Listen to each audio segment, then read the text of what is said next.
again from the Granite State. My name is Gary, and this is the Restoring Main Street podcast. Thank you, as always, for joining me. It's November 24th, and tomorrow is Thanksgiving. All across this great nation, families will be getting together, sitting down, and I pray, remembering what to be thankful for, and sharing that, like I said, with friends and family, because this is an important holiday, regardless of what you may hear or to the negative about why we celebrate this and why it's an important day in American history and for America each year. So I just wanted to take a few minutes tonight to actually share some information with you about that first Thanksgiving. You may know some of this. I have no idea.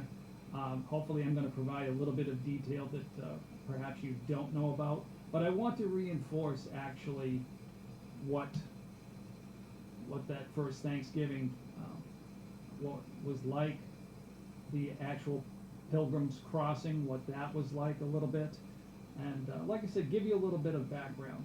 And like I said, part of it is just a reminder of our history.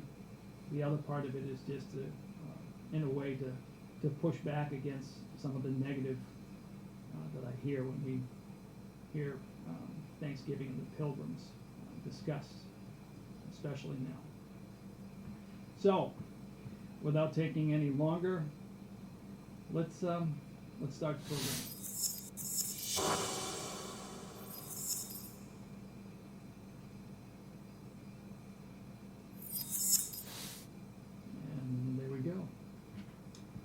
So, what I'm going to be sharing tonight, I got my information from this book here, The American Story, The Beginnings. And this is, as you can see, by David and Tim Barton. David and Tim Barton, they run an organization called wallbuilders.com. Wall Builders Live is their podcast. You can check them out. They are basically a couple of American treasures that you may or may not know about. They have spent most of their lives gathering original documents and preserving them from American history, studying our history and saving all of this, putting it into written form so that so we can recall it, so we can know accurately the things about our history, both the good and the bad. They don't hide any of that, but I consider them, like I said, a beyond reliable source. And they also work very hard, like I said, at collecting pieces and artifacts from our history as well. So they are curators as well as historians. And the reason I have such confidence in this book is any good history book has reference pages. You look at page 313, 379 in the back of this book, and that's 66 pages worth of very small print to fit all of it in. But they have referenced, like I said, tons and tons of writings and documents to compile this book, and it goes from from our beginnings in the Pilgrims all the way through a good part of our American history. So if you want a good book that covers American history, I suggest this one, like I said, The American Story, The Beginnings.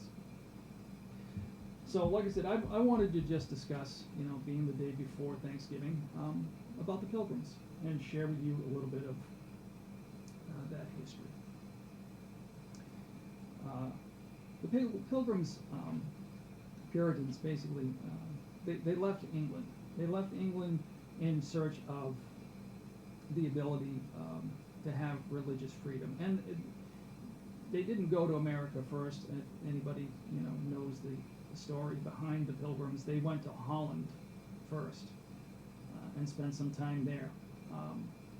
They were not quite as free as they hoped to be in Holland, and also didn't want to have any of their members start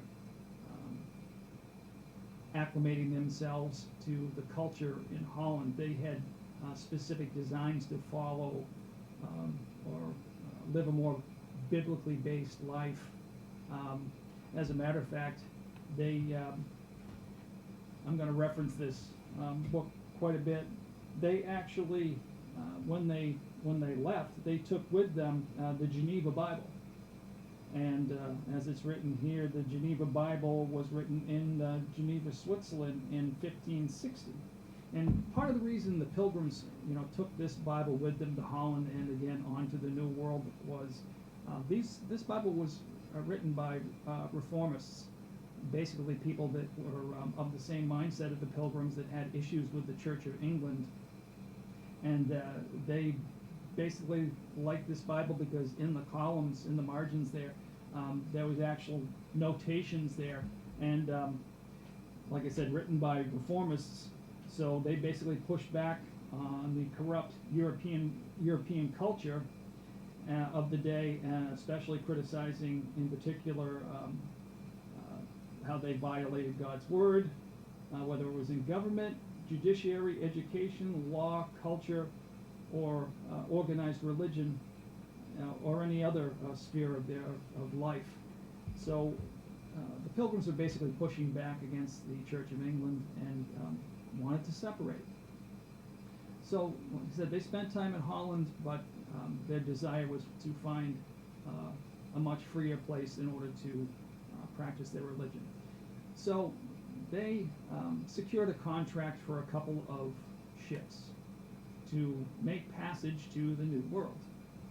Made an agreement with the owners of that ship and with the English government at the time, the monarchy,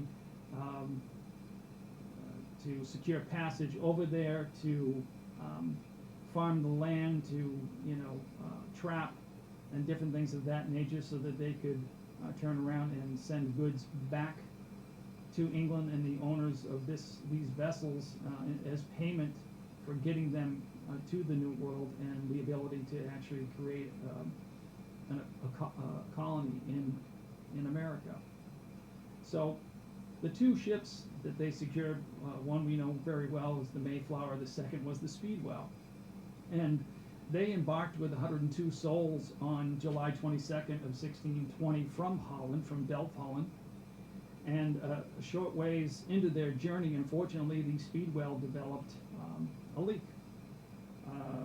Not something that they could actually repair, so they had to turn back, and they actually pulled into port in England and had repairs done on the Speedwell. Once repairs were done, they got back into both the vessels and started out again. And short ways into this second attempt, the Speedwell developed a leak once again. So they had to again turn around and return for repairs. Now at the time, Governor William Bradford, with a few others amongst his company, surmised that the reason the Speedwell was having so much problems because it was being sabotaged by the actual crew. Members of the crew did not want to go to the New World. They did not want to make this perilous journey. So in their third attempt, when they finally did leave, when it was just the Mayflower that left England to head to America, they had transferred a few souls from the Speedwell to the Mayflower, the rest of which that were traveling on the Speedwell were pledged to try and make the journey at a later date. So with 102 souls, they left England and headed for America. But at this time, it was September in 1620. September in 1620, and it took 66 days to cross from England to the New World. And it was a beyond perilous journey. The seas were incredibly rough. Their mast, their mainsail sustained damage. Fortunately, in a form of what you would call divine providence, like they had stowed on board a printing press, which, saying that, you say, okay, so what good is a printing press with a busted ship? Well, the printing press had a very strong worm gear that was part of the printing press, so they were able to fix their mainsail well enough to sail, and the printing press and that worm gear screw was enough to lift the main beam that carried the ship, and they basically repaired the Mayflower well enough so that they could at least continue and finish their journey. Now, seas were so bad that they were blown off course. Their first intentions, or where they were headed, was more trying to settle a part of Virginia just above Jamestown. But like I said, because of their seas and how far they were blown off course, they ended up off the shores of what is now Massachusetts. And they didn't originally land directly in Plymouth. Where they landed was basically on the tip of Cape Cod, what is now Provincetown. And they put off in longboats onto the shore. They were basically running low on provisions, so they were trying to at least find fresh water and try to attempt to gather a few things to help sustain themselves, at least for a period of time. Well, they ended up getting chased off from that location from the natives there near Nauset. So the Pilgrims got back onto the Mayflower and proceeded back up the coast north, and found themselves, like I said, on the outside of what is now known as Plymouth, not stepping foot actually on the shores of Plymouth immediately. Actually, they first stepped foot on a small island that is located just outside of Plymouth Harbor, beyond Brown's Bank and that area called Clark's Island. Again, looking for the same thing, looking for provisions, looking for potable water, and not really finding what they needed there. They finally, in their longboats, made it to the shores of, like I said, what is now Plymouth, Massachusetts. So after that harrowing journey, now it's November, and it's beyond cold. As you can imagine, this is a wilderness. Fearful of the natives, fearful of what is to come. The other part of this that made it so very difficult this very first winter was that a large majority of the actual pilgrims and other individuals that made this journey, they were sick. They were sick and weak to the point where they really couldn't do anything. There was only a handful, 6 or 7 individuals amongst this group of 102 souls that could actually function well enough to try and help the rest of their compatriots through this first winter. So they did the majority of the gathering of firewood, starting fires, cooking, preparing meals, washing of clothes. The Pilgrims actually spent their winter on the Mayflower, really, and not really on the shores of Massachusetts, just so they could, like I said, survive this first winter. And as you can imagine, it took its toll. They lost half of the individuals that made the journey that first winter. And they, in secret, at night, went onto the shore and buried those individuals on what is now known as Coles Hill, which is on the waterfront across from Plymouth Rock. It's now part of the national park, so you can go there and see that particular landmark. But so they buried their dead in secret, mainly to conceal their numbers from the local natives, not knowing whether they were going to be well received, as well as they were when they set foot on Cape Cod. So there was obvious concern there. All the stories that they heard basically of the natives in America was that they were savage, they were dangerous. So they worked to conceal their numbers, and they made it through the first winter. At least half of them did anyway. And when the Mayflower, when that spring rolled around, and the Mayflower was basically contracted to get them over to the New World, the crew and the ship needed to return back to England. When it made that return that following spring after that harsh winter, and even with all their losses, with their faith in hand and the belief of what they were trying to accomplish and achieve there, and the grace of God, every single one of these souls that crossed that Atlantic, that were not the crew members, but the actual Puritans, stayed. They stayed to establish the colony that they had set out originally to make. And like I said, they had found a plot, they had found a spot there in Plymouth that they were actually going to build on, and fortune was with them. Fortune was with them while they were attempting to clear land and attempt to start to make buildings and actually secure something that would give them a little bit of protection for the following winter.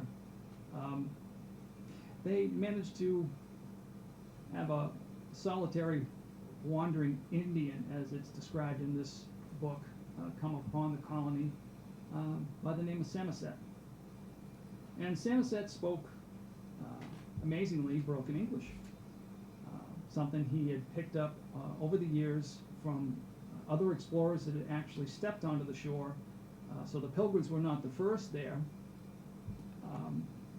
And also some, from what I'm reading here, some fishermen that had been in the local area and had stepped onto shore, obviously. So Samoset had conversations with these individuals over the years and had picked up enough broken English that he could actually speak with the Pilgrims, with Pastor John Robertson and Governor John Carver, William Bradford, and their military leader, Miles Standish. So as Samoset got to know them and understand the Pilgrims, excuse me, it's dry in here.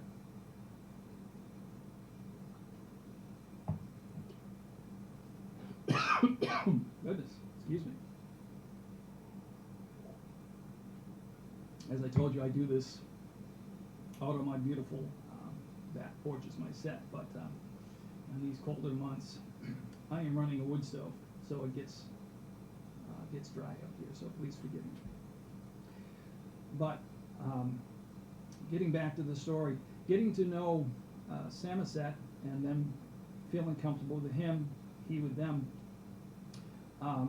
he decided that he was going to introduce the Pilgrims to the local Wampanoag chief, Chief Massasoit, being that they were going to be neighbors. If you'll allow me, if I'll find the right page here from this book, I wanted to just share something with you quickly. You know what, I'm not going to be able to find it. But basically what I wanted to share was a little bit something about the Pawtuxet. The Pawtuxet tribe had actually been the tribe that inhabited the land that the Pilgrims actually decided that they were going to build on. And the tribe itself was a warring tribe.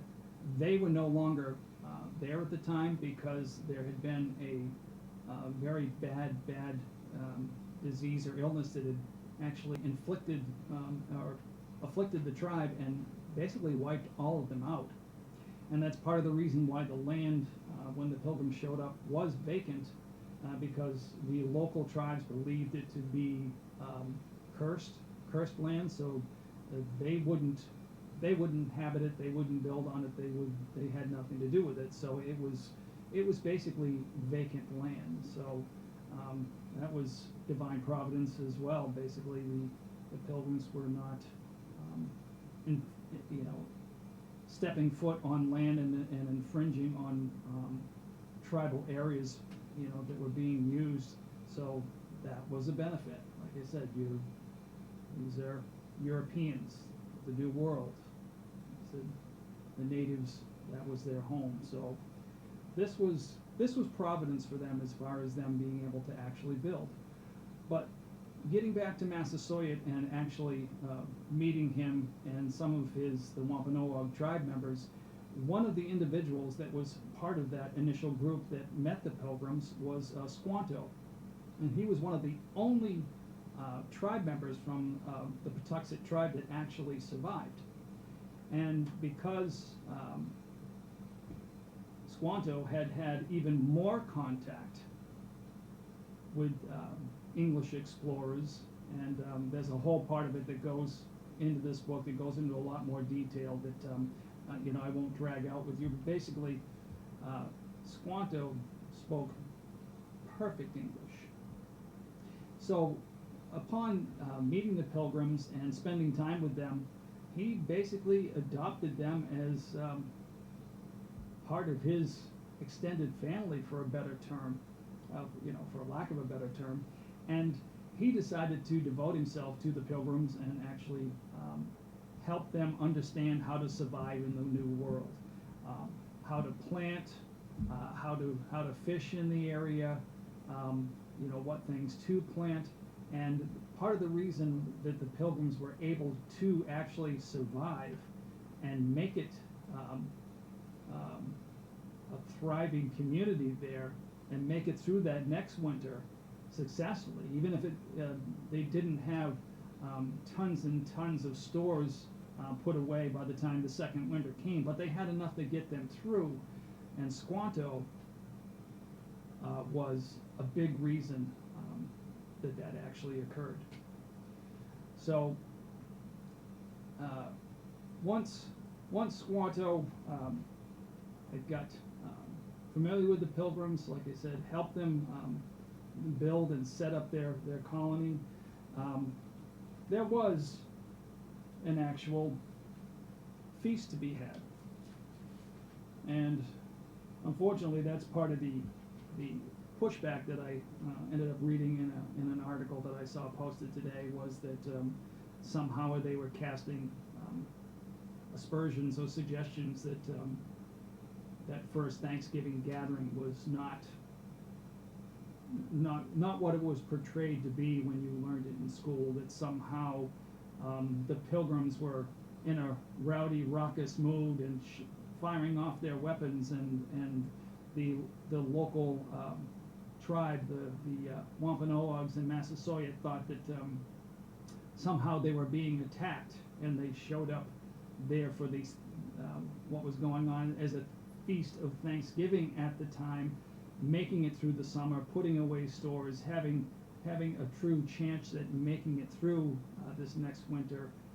Like I said, the Pilgrims were looking to celebrate, and the suggestion is from this other source that somehow it was the tribe went running to where the Pilgrims were celebrating, and they were not somehow invited. They were reacting to gunshots that they heard, that somehow this was, they thought it was going to be an attack on the tribe.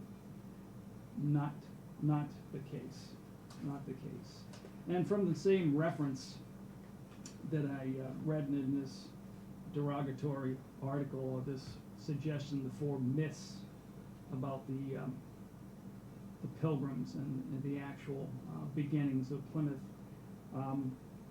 It's funny that they actually quote the exact same source here in David and Tim's book, as far as the documentation where they got this reference. And if you'll allow me, I'm going to read from this. So, with Squanto's help, the Pilgrims' harvest was sufficient food for their upcoming second winter. They had no surplus, but things definitely looked much better than they had the preceding year, when half the colonists had died. Governor William Bradford therefore appointed the day of Thanksgiving. For that they had much for which to be thankful for, and they now had a place where they could freely worship God. They had survived their first year in the wilderness of New England, and with Squanto's help, they had reaped a good harvest. So, grateful for these blessings, the Pilgrims invited the Wampanoag neighbors to celebrate and give thanks to God with them. Chief Massasoit and some 90 of his men came and feasted with the remaining pilgrims.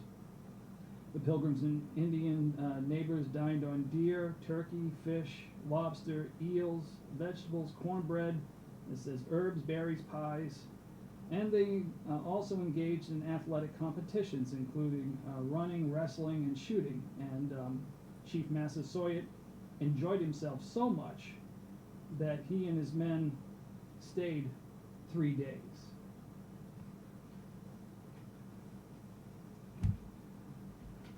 So let me get to just a little bit of this other article that I read. And I'm not going to spend a lot of time with it because honestly,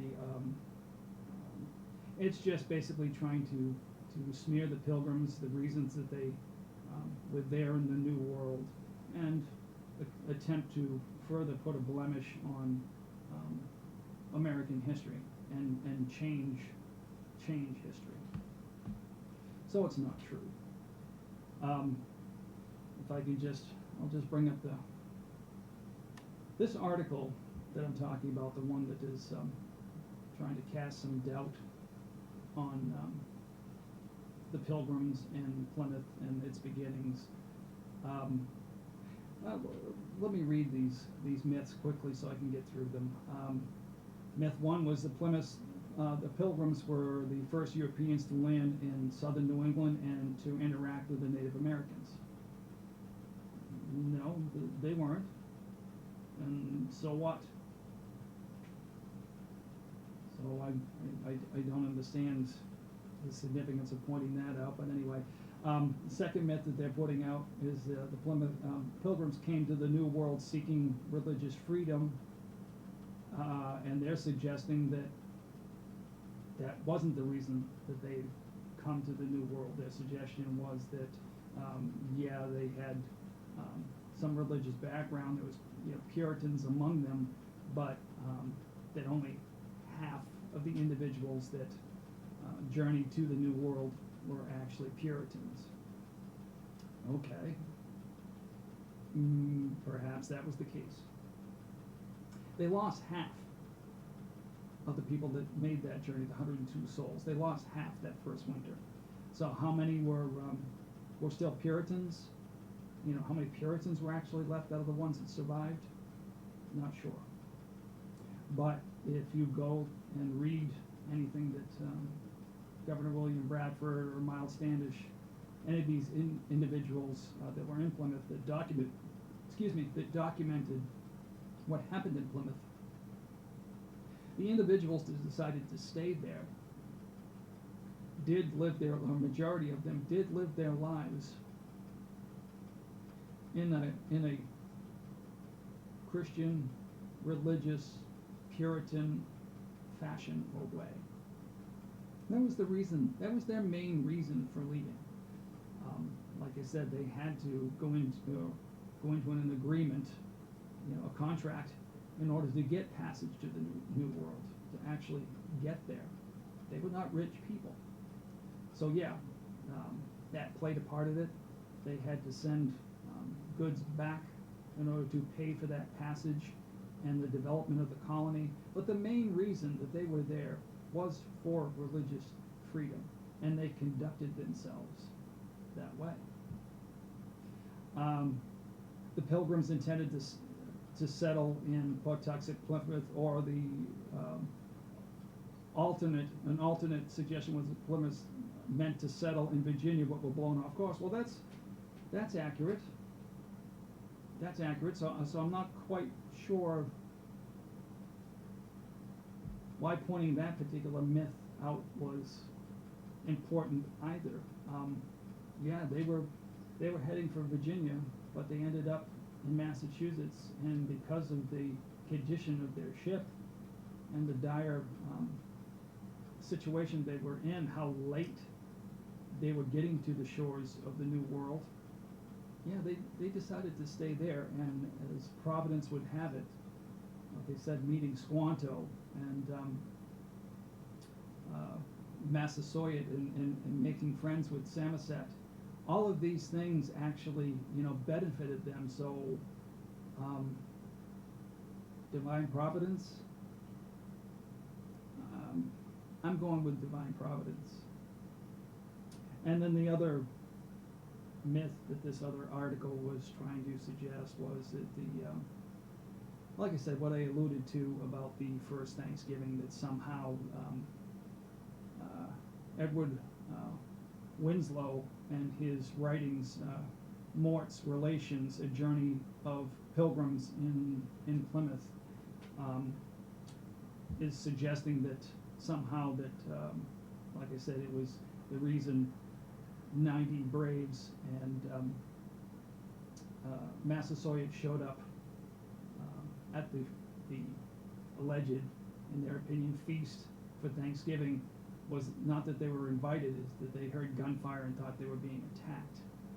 Well, as a reference in this book, I went back and checked that, and David and Tim actually referenced the same gentleman, this Edward Winslow, and 2 or 3 other documents for the same description of what happened and that actual first feast of Thanksgiving, and it conflicts with what this particular article, this list of 4 myths about the Pilgrims and Plymouth suggests. These Braves were invited. They enjoyed themselves so much that Massasoit stayed 3 days. And, you know, I guess I choose to believe this. I choose to believe this when I'm looking at the 4 myths of that other article that was posted that I read today. The only actual reference material that was given was just this particular Edward Winslow. That's all I saw in that particular article. There were no other reference material suggested, just basic accusations made. And I guess the reason that it bothered me, this particular podcast, this discussion about the Pilgrims and the first Thanksgiving. This was just a way for me to share a little bit of information and things that I know, and again, like I said, reference this book, which, like I said, this covers a lot of American history, and I wanted to share that with you because I know those of you that are interested and find this interesting would want to own that. That is a beyond accurate and complete telling of our beginnings. You should get a copy. And I guess, like I've stated in other podcasts, I don't have a problem looking at the ugly side of America too. Talking about those things, talking about the mistakes that we've made. But Plymouth and the Pilgrims, it was not one of them. Every single treaty, contract that the Pilgrims made with the Wampanoag, they honored. They never broke a one of the treaties, not a one. There's references in this book that talks about that the Pilgrims actually paid the tribe as the colony grew and they took up more land. They paid for it. There was the discussion on price. It was agreed upon, and they paid for the land that they secured as they started to grow. And you can, like I said, you can find all of this in this book. I highly encourage you to go on Amazon or Barnes & Noble, wherever you prefer. If you're not a big fan of sending Jeff Bezos more money, I don't blame you there. Look up The American Story and get yourself a copy. But all the lies, all the lies being told about our history in order to bash America, it's beyond evil. If individuals wanted to look at the darker side of some of the mistakes. And we made mistakes. Every country does. And share those with the public as a way to say, hey, let's not do this again. Let's do better. Well, in every respect, if you're honest about America and its beginnings and where we are today, we have continually gotten better. We have continually made positive change. We have continually worked on the principles that we set forth in our Constitution to try to become a more perfect union. Like I've said in the past as well, it's not the dotting of the I's and crossing of the T's of that document that you flip a switch and all of a sudden miraculously America was perfect. But we have always strived to be better. Our goals were always to be better. The people that made up this country, those among us that believe life, liberty, and the pursuit of happiness, and the blindness of justice, have made those attempts since day one for change, to make things better. We fought a civil war to get out of slavery. You do understand that slavery was all over the entire world, that America was not the only one that had slaves. Slave culture was something that was worldwide. But we stopped it. We had a civil war to stop it. And then moving forward from that war, we worked against those individuals that were still within our country, was still within our communities, that still did not want to give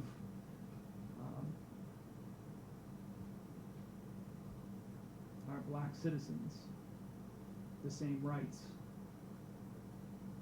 that the rest of us had. We worked to make those things better. And we are not the nation that we were back then, at the time of the Civil War. Even at the time of the 50s and the 60s, we are not that same nation. We are actually a better nation. And the Pilgrims were that foothold. They started out with the best of intentions. Their ideas were to live a Christian life, a reformist life, something more biblical, something more honest. And everything that you can read about how that community conducted itself was an example of that. And like I said, I know this to be true. I know it from what this book has portrayed, to me as far as specific information. But like I said, I've also spent time in Plymouth. I have family from there, so I am familiar with the area. I've spent time over the last 30 years there, so I'm aware of Plymouth. I'm aware of that whole area, its history, and I just wanted to share that with you, the truth of what Plymouth, Thanksgiving, truly being thankful, and we have a reason still, all of us, to be thankful, because America is worth fighting for. Those principles are worth fighting for, and I, for one, will continue to do so. All right, so we've covered the history end of things. One more thing that I wanted to do, as you noticed the last couple of podcasts, I started out the podcast with a commercial for my book of poetry, the North Country Chronicles. And in this book, I have sectioned out different categories. Like I said, it's nature, the holidays, that type of thing. There's also a section called Our Country. And I put together a piece of poetry back in 2014 that I want to share with you now. called Pilgrim Shadow.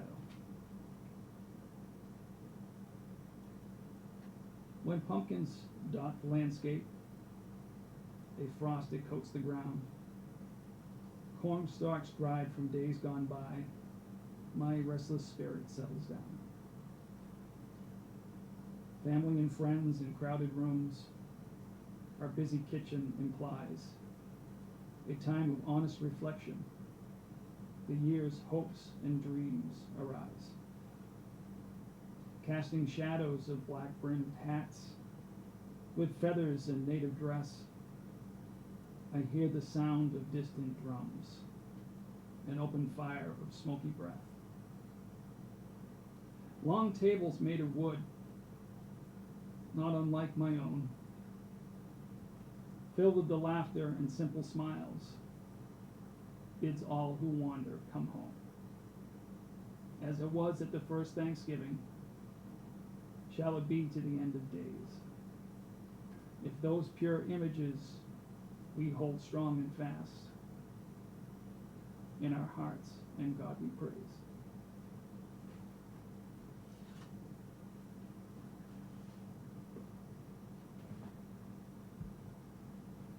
So I guess that's it. I know I've gone long this particular time, but had a lot of ground to cover. And before I leave you, I just want to remind you about a few things. Locally here in the city of Rochester, I wanted to remind you that, and my good friend Cheryl Huckins on Facebook, and her Manna Meals for the homeless, sharing this, and I wanted to remind any of you that might know somebody in need. The Fallen Leaf Bistro on Main Street here in town, starting at, I believe it's 11 o'clock tomorrow morning, for as long as the food lasts, will be offering a free dinner. And if you'll go on to Facebook and look up Cheryl Huckins, I think you can just basically touch base with her and see if there's any more room there, if there are homeless that you know of in need, perhaps in Rochester, that you'd spread the word. Also at the True Memorial Church is offering a full turkey dinner for delivery or pickup if you call the number 332-3131 to reserve your dinner. Just wanted to share those couple things with you. And not to forget, I wanted to remind you of my friends. Like I said, in the background, you'll notice I have a couple of metal logos back there, or signs, and both of those were provided by my friends at Metalheads, metalheadsrock.com. They, like I said, do art for your walls, those type of things, but they also, one of their, I mean, it's Metalheads. You're talking about rock concert memorabilia and t-shirts and those type of things. So, and they do burn pits. They make metal burn pits as well. So if any of that sounds of interest to you, I encourage you to go to metalheadsrock.com and check out the website. I'm sure you'll be amazed and very pleased, especially if you're a headbanger. Check it out. It's worth your time.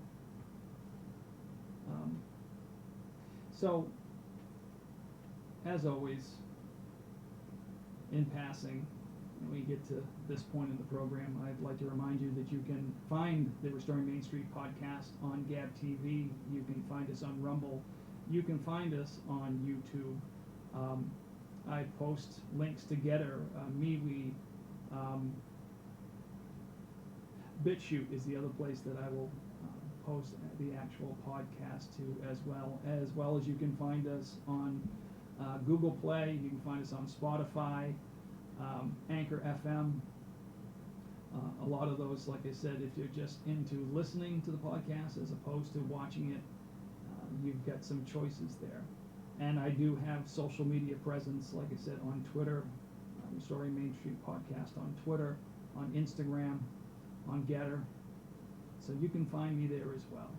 So I would ask that you would please smash the like button, hit the notification button, write comments, reach out. I'd like to hear from you as far as how you feel about the podcast, any suggestions, anything that you would like to share with me in way of comment. I am very much interested in hearing from all of you. And in leaving, as I always do, I share this with you, God, freedom, and family. And especially the day before Thanksgiving. If we do not watch out for God and our freedom, our families are surely doomed. So, until the next podcast, I want to thank you for taking the time, and God bless.